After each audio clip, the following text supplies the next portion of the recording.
Brick అంటే brick దేశాలను విస్తరించాలని డ్రాగన్ ఆలోచిస్తుంది. అది ఎందుకంటే ప్రస్తుతం బ్రిక్ దేశాలుగా కొనసాగుతున్న దేశాలు బ్రెజిల్, రష్యా, ఇండియా, చైనా. ఈ 2009లో ఏర్పడ్డాయి అన్నమాట బ్రిక్స్ కూటమిగా. దీని తర్వాత దీనికి దక్షిణాఫ్రికాని కూడా చేర్చుకున్నారన్నమాట. దక్షిణాఫ్రికాని అదే 2010లో దక్షిణాఫ్రికాని చేయించుకొని ప్రస్తుతం 5 కూటమిలుగా 5 దేశాలతోటి బ్రెజిల్, రష్యా, ఇండియా, చైనా, దక్షిణాఫ్రికాలు తోటి బ్రిక్స్ ఉందన్నమాట. ఇది ప్రపంచ జనాభాలో 42% వాటా ఇదే దీనిదే అనమాట, బ్రిక్స్దే. కానీ ఈ బ్రిక్స్ దేశాలకి ప్రపంచ బ్యాంకు, అంతర్జాతీయ ద్రవ్యనిధిలో వీటికి ఓటు హక్కు 15% లోపే ఉంది. దానికి పోటీగా ఉండాలని, ప్రపంచ బ్యాంకుకి పోటీగా ఉండాలని 2014లోని ఈ బ్రిక్ దేశాలు న్యూ డెవలప్మెంట్ బ్యాంకు స్థాపించాయి అన్నమాట. ఈ న్యూ డెవలప్మెంట్ బ్యాంకులోని ఈ 5 దేశాలతో పాటు 2021లో బంగ్లాదేశ్, యుఏఈ, యునైటెడ్ అరబ్ ఎమిరేట్స్లో కూడా ఈ ఎన్డీబీ బ్యాంకులో చేరాయి అనమాట. ఇది నేషనల్ డెవలప్మెంట్ బ్యాంకులో చేరాయి. ఇప్పుడు ఈజిప్టు, ఉరుగ్వే సైతం కూడా సభ్యత్వం తీసుకోవాలని ఆలోచిస్తున్నాను అనమాట.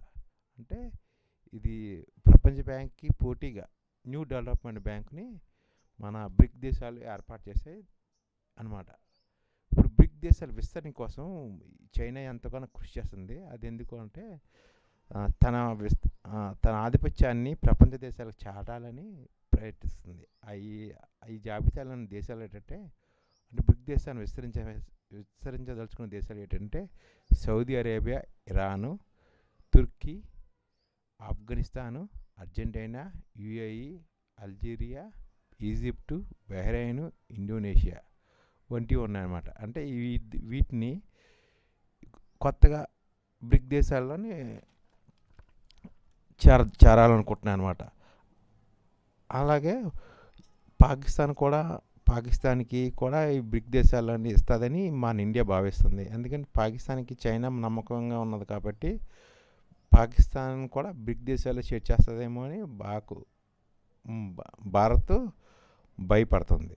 అంటే పోనీ పాక్ని, మెక్సికోని కూడా బ్రిక్ దేశాల్లో చేర్చాలని చైనా కృషి చేస్తుంది అనమాట. అదేవిధంగా బెల్ట్ అండ్ రోడ్ ఇనిషియేటివ్లోని నిధులు కేటాయించింది కదా, ఆ ప్రాజెక్టులు ఎక్కడికెక్కడికే నిలిచిపోయాయి.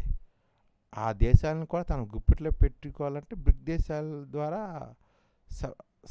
తన శక్తిని చాటుకుని ఆయా దేశాల మీద తన ఆధిపత్యాన్ని చెలాయించాలని కూడా ఒక విధంగా చైనా యొక్క ఇది ఆలోచనగా ఉందన్నమాట.